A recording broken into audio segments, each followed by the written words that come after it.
திரும்பி போற ஐடியாவே கிடையாது. எங்க வீட்டுக்கா அப்படின்னு ஒருத்தர் பேசியிருக்காரு. யாரு? கதறல் சத்தம் அதிகமா இருந்தா கூட கேக்குது. அப்படியே நம்ம அந்த இந்த படத்துல வரும், என்ன படம், ஸ்பைடர் படத்துல கதறுங்கடா அப்படின்னு கேவியட் மனு ஒண்ணு போட்டிருக்காரு. வழக்கு போட்டதுக்கும் நன்றி. அது அவங்களை படிக்க வச்சதுக்கும் நன்றிங்க. படிக்க வச்சிருக்கீங்க. கடிதம் எழுதினே, அதை உனக்கு அனுப்பினே. தூங்குறீங்க, எழுந்துக்கிறீங்க, கடிதம் எழுதுங்க.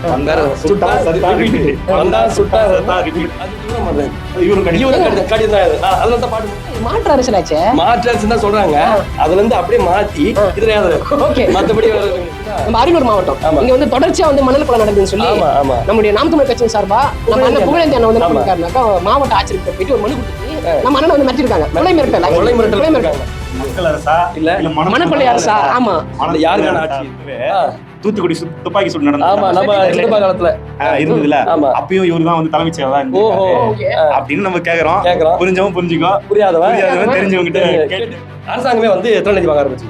எப்படின்னா, நம்ம சுகாதாரத்துறை அமைச்சர் இருக்காருல்ல, அருண்ராஜ், அவரே வந்து என்ன பண்ணிருக்காருன்னா, நீங்க 100 ரூபாய் மட்டும் கொடுங்க. எதுக்கு 100 ரூபாய்? சுகாதாரத்துறை அமைச்சர் இது வந்து துறையை வந்து மேம்படுத்த அதிகாரத்தில் இல்லாத நாங்க கேட்டா திருநெல்வேலி என்றும் வானத்துக்கு பூமியும் குதிப்பீங்க. இப்ப நீங்க என்ன மக்களுக்கு கேட்கறதுக்கும் ஈசிஆர்ல பங்களா வாடகை கேட்கறதுக்கும் வித்தியாசம் இருக்கு அப்படின்னு சொல்லிட்டு சீமானன் தாக்குறாராம். மற்ற அவதூறை கொண்டு வந்தீங்க அப்படின்னா உங்க மேல வழக்கு தொடரப்படும். ஆமா, இவன் மேல ஒரு கேஸ் இதை விட கடுமையா நாங்க விமர்சிச்சிருக்கோம். ஓகேவா? அதை ஒப்பிடும் போது இதெல்லாம் ஒரு சாதாரண தொடவே இல்லை. அதுக்குள்ள ஏன் பதறீங்க? இனிமே தானே எல்லாமே இருக்கு. ரீல்ஸ் எடுக்கிறதுக்காக ஆய்வு கிளம்புறீங்களா முதல்வரே? அதுவும் கட்டி முடிக்காத பாலத்துக்கு சிவப்பு கம்பளம் விரிப்பு வேற. முதலமைச்சர் கட் பண்ணா அப்போ வந்து நடந்துச்சு. அதை கட் பண்ணி இப்ப இருக்கிற முதலமைச்சர் என்ன பண்றாரு? சேம் அதே தான். இப்போ கர்நாடகா முதலமைச்சரா இருக்கிற சிவகுமார் அவர்கிட்டயும் போயிட்டு பேச்சு பாதியில் செல்லாதீர்கள், எந்த பயனும் இல்ல. அந்த மாதிரிதான் இதுக்கும் எந்த பயனும். மாவட்டத்தில் எம்ஆர்எஃப் தொழிற்சாலை வந்து கிட்டத்தட்ட வந்து ஒரு 27 நாட்களா வந்து இந்த போராட்டம் வந்து நடக்குது. பழைய மாதிரி மாறிடுறாங்க. அப்ப திமுக உங்களுக்கு என்ன வித்தியாசம்? It's very wrong bro.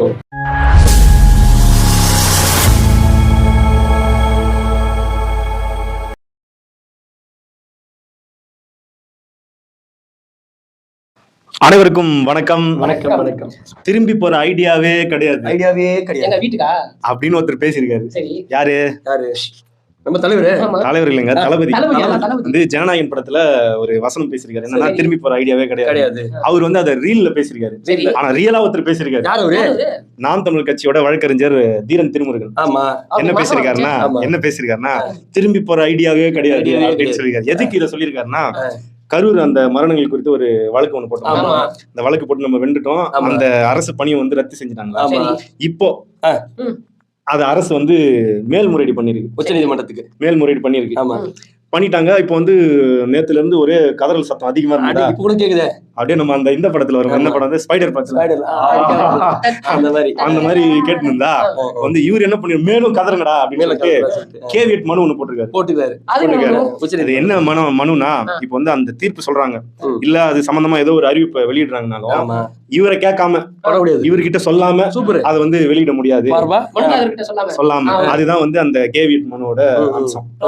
இப்போ நேத்து நைட்ல இருந்து இந்த கூகுள் சர்வரே கொஞ்சம் கிராஷ் ஆச்சு. கூகுள்ல போய் தேடுறோம் கேவிட் மனுனான்னு. இப்ப நம்ம வந்து நம்ம அண்ணன் திருமுருகன், தீரன் திருமுருகன், அவருக்கு ஒரு வாழ்த்து சொல்லிடுவோம். ஆனா ரொம்ப நன்றிங்க, வழக்கு போட்டதுக்கும் நன்றி. அவங்களை படிக்க வச்சதுக்கும் நன்றி. படிக்க வச்சிருக்கீங்க, சிந்திக்கவும் வச்சிருக்கீங்க. அவங்கள ஒரு கடிதம் எழுதினே, அதை உனக்கு அனுப்பினே. யாருக்கு என்ன பாட்டு பலமா இருக்கு? பாட்டு தாங்க கொஞ்சம் ட்ரெண்டா போயிடுதுங்க. ஆமாங்க, எங்க ட்விட்டர்ல பாருங்க. அப்படியா? ஆமா.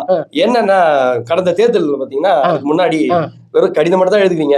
தூங்குறீங்க, எழுந்துக்கிறீங்க, கடிதம் எழுதுறீங்க. தூங்குறீங்க, எழுந்துக்கிறீங்க, கடிதம் எழுதுறீங்க. அதேதான். அதே போல கமெண்ட் பண்ணியிருந்தாரு. ஆமா, என்ன கமெண்ட்? இதுதாங்க கமெண்ட் பண்ணியிருந்தாரு. நீங்க வந்தீங்க, எழுதுறீங்க, தூங்குறீங்க, வந்தீங்க, தூங்குறீங்க, இப்படிதான் சொல்லிட்டு இருந்தாரு முதலமைச்சர். இப்ப இருக்கிற முதலமைச்சர், அப்ப இருக்கிற முதலமைச்சர் சொன்னாரு. அதாவது இன்னால அரசு கலாய்க்கிற பேர்ல இது பண்ணாரு. அவர் பண்ணாரு. அதே விஷயம் தான் இவரும் பண்றாரு. இவரும் கடிதம் தான். அதனால தான் பாட்டு முன்னாடி பாடிக்கணும். இவர் ரீல்ஸ் ரீல்ஸ்ல நடிச்சாரு பாத்தீங்களா, அது ரியலாவே நினைச்சுக்கின்னு கடிதம் மட்டுமே எழுதுறாரு. எதுக்கு? NLC-க்கு கடிதம் எழுதுறாரு. சரி, மேகதாது இதுக்கா அதுவும் கடிதம் எழுதுறாரு. சரி, இதுக்கு எல்லாத்தையுமே கடிதம் எழுதிருந்தா எப்பதான் ஆக்ஷன் வரும்? ஏங்க இது மாற்று அரசியலாச்சே. மாற்று அரசு தான் சொல்றாங்க, அதுல இருந்து அப்படியே மாத்தி இதுல எழுதுறாரு. ஓகே, மத்தபடி வேற எதுவும் கிடையாது. அடுத்ததா நம்ம அரியலூர் மாவட்டம் இங்க வந்து தொடர்ச்சியா வந்து மணல் கொலை நடக்குதுன்னு சொல்லி நம்மளுடைய நாம் தமிழர் கட்சியின் சார்பா நம்ம அண்ணன் புகழேந்தி அண்ணன் வந்து என்ன பண்ணிருக்காருனாக்கா மாவட்ட ஆட்சியர்கிட்ட போயிட்டு ஒரு மனு கொடுத்தாரு. இப்ப இந்த மனு கொடுத்தது வந்து மாவட்ட ஆட்சியர் சைடுல என்ன இருக்குன்னு பாத்தீங்க அப்படின்னா, மணல் கொலை பண்றாங்க பாத்தீங்களா, அவங்க கைக்கு திருப்பி அது போயிருக்கா. அவங்க என்ன பண்ணிருக்காங்க அப்படின்னா, போன் பண்ணி நம்ம அண்ணனை வந்து மிரட்டிருக்காங்க. கொலை மிரட்டல். அப்போ இது எந்த லட்சத்துல இருக்கு அப்படின்னு சொல்லி புரிஞ்சுக்கலாம். ஒரு மணல் கொள்ளையை கூட தடுக்க முடியல, அதை எதிர்த்து கேள்வி கேட்க முடியல. என்ன அரசாங்கம் என்ன இது இருக்கு எனக்கு புரியல. நம்மளுக்கு ஒரு கேள்வி வருதுல, என்ன கேள்வி வருது? மக்கள் அரசா இல்ல மணல் கொள்ளை அரசா? ஆமா, யாருக்கான ஆட்சி இது அப்படின்றது எனக்கு என்ன தோணுதுன்னா, இது மணல் கொள்ளை அரசு தான். பொதுவா தேர்தல் காலங்கள்ல என்ன பண்ணுவாங்கன்னா, அந்த தலைமைச் செயலர் இருக்காங்களா, அவங்கள வந்து தேர்தல் ஆணையமே வந்து நியமிக்கும். ஒருத்தர் நியமிச்ச உடனே என்ன பண்ணுவாங்கன்னா, அதுக்கப்புறம் எலெக்ஷன் முடிஞ்ச உடனே யாரு வென்றாங்களோ அவங்க வந்து ஒரு தலைமைச் செயலர் நியமிப்பாங்க. இப்ப என்ன நடக்குது, இந்த தமிழக வெற்றி கழகம் ஆட்சியில் என்ன நடக்குது, மாற்று அரசியல் சொல்றாங்களா. தேர்தல் ஆணையம் நியமிச்ச சாய்குமார்னு ஒரு தலைமைச் செயலர் இருக்காங்க, அவருதான் வந்து இப்பவும் தலைமைச் செயலா இருக்காரு. மாத்தல தேர்தல் ஆணையம் நியமிச்சவரை இன்னைக்கு வரையும் மாத்தல. கேட்டா மாற்று அரசியல்ன்றாங்க. ஏன் நம்ம இதை கேக்குறோம்? சாய்குமார் என்னப்பா பிரச்சனை அப்படின்னு அதுதான் நான் கேக்குறேன். இவருதான் வந்து ஏற்கனவே தூத்துக்குடி துப்பாக்கி சூடு நடந்ததுல இருந்ததுல, அப்பயும் இவருதான் வந்து தலைமைச் செயலா அப்படின்னு நம்ம கேக்குறோம். புரிஞ்சவங்க புரிஞ்சுக்கோ, புரியாதவங்க தெரிஞ்சவங்க கேட்டு தெரிஞ்சுக்கோ.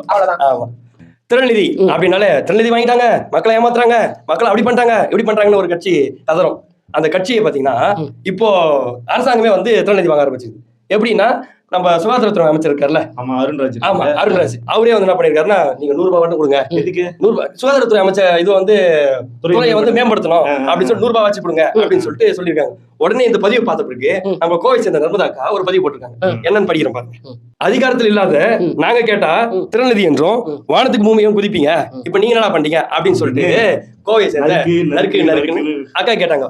உடனே என்ன பண்ணிருக்காரு, ஒருத்தர் மூக்கு வேத்துக்குன்னு நம்ம பாண்டாவா, ஆமாங்க, பிரசாந்த் ரங்கசாமி, அவரு நான் உடனே பதிவு போட்டிருக்காரு. என்னன்னா, மக்களுக்கு கேட்கறதுக்கும் ஈசிஆர்ல பங்களா வாடகை கேட்கறதுக்கும் வித்தியாசம் இருக்கு அப்படின்னு சொல்லிட்டு சீமானன் தாக்குறாராமா. உடனே தாக்குதல் நடத்துறாரு மாதிரி போட்டு பதிவு போட்டுக்கிறாரு. அவரு போட்டிருந்த அந்த ட்விட்டுக்கு பதிலடி தர்ற மாதிரி நம்ம அண்ணன் ஒருத்தர், யாரு அண்ணன் பாக்கியராஜன் அவர்கள், அவர் என்ன போட்டிருக்காரு அப்படின்னா, ஆதாரபூர்வமற்ற அவதூற கொண்டு வந்தீங்க அப்படின்னா உங்க மேல வழக்கு தொடர போறோம். இது வந்து வழக்கறிஞர் வழக்கு போட்டு காவல்துறை நடவடிக்கை எடுக்கல அப்படின்னாக்கா இத நீதிமன்றத்துக்கு எடுத்துட்டு போவோம், கண்டிப்பா வழக்கு இருக்கு, அதாவது கான்ஃபிடென்ட்டா இருங்க, ஜெயில் நிச்சயம் அப்படின்னு சொல்லிட்டு அண்ணன் வந்து அதுக்கு உடனே வந்து அண்ணனுக்கு அவர் ரிப்ளை கொடுக்குறாராம். யாரு? பாக்கியராஜன். என்னன்னா, ஊர்ல இருக்கிறவங்க எல்லாம் மிரட்டுறது, ஆனா இவனுக்கு மட்டும்தான் முதலமைச்சரை கொலகாரம் என்று பொதுவெளியிலும் பேசலாம், எவனும் கேட்க கூடாது. என்ன பயம் காட்டுறீங்களா? அந்த படத்துல வருவேன், என்ன சோ காட்டுறீங்களா, பயம் காட்டுறீங்களா அப்படின்னு பாக்கியராஜனை பார்த்து கேக்குறாரு. அது மட்டும் இல்லாம அவர் வந்து ஒரு அவரோட வீரத்தை வந்து பறைசாட்டிருக்காரு. அதே தமிழ் ரத்தம் தான், வாங்க சண்டை போடுவோம் அப்படின்னு கேட்டிருக்காரு. அதுக்கப்புறம் கீழே வந்து கேட்டா ஜனநாயக கட்சி அப்படின்னு நம்மள கலாய்க்கிறாராம்.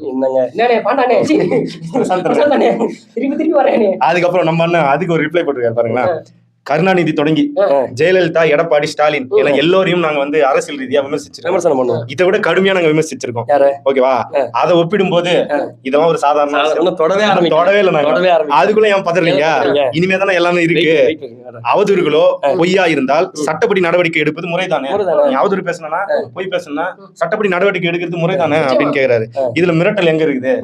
நீ வந்து கரெக்டா பேசுறனா ஏன் பயப்படுற, ஏன் பதற அப்படின்னு கேட்டிருக்காரு.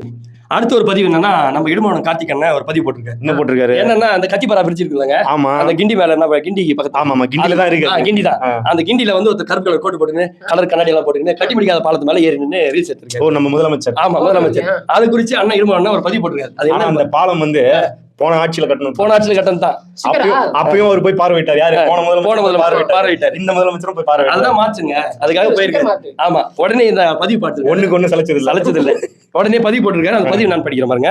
ரீல்ஸ் எடுக்கிறதுக்காக ஆய்வுன்னு கிளம்புறீங்களா முதல்வரே, அதுவும் கட்டி முடிக்காத பாலத்துக்கு சிவப்பு கம்பளம் விரிப்பு வேற பிரமாதம் அப்படின்னு சொல்லிட்டு சாமியா ஒண்ணு நறுக்குன்னு ஒண்ணு வச்சிருக்காரு பதிவுல.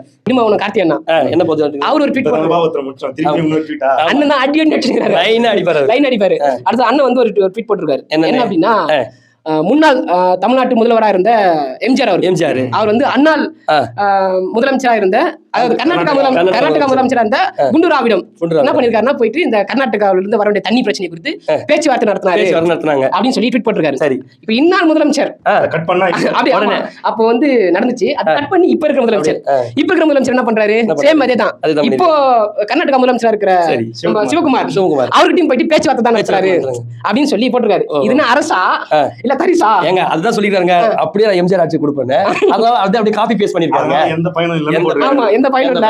நம்ம என்ன கேட்கணும்னா, இது மாற்று அரசு தானா, அரசா இல்ல தரிசா அப்படின்னு சொல்லி ஒரு கேள்வி கேட்கற மாதிரி இருக்கு. நம்ம அப்பா இருக்கார்ல ஸ்டாலின், அவர் வந்து இதுக்கு முன்னாடி போதையின் பாதையில் செல்லாதீர்கள், எந்த பயனும் இல்ல, அந்த மாதிரிதான் இதுக்கும் எந்த பயனும் இல்ல.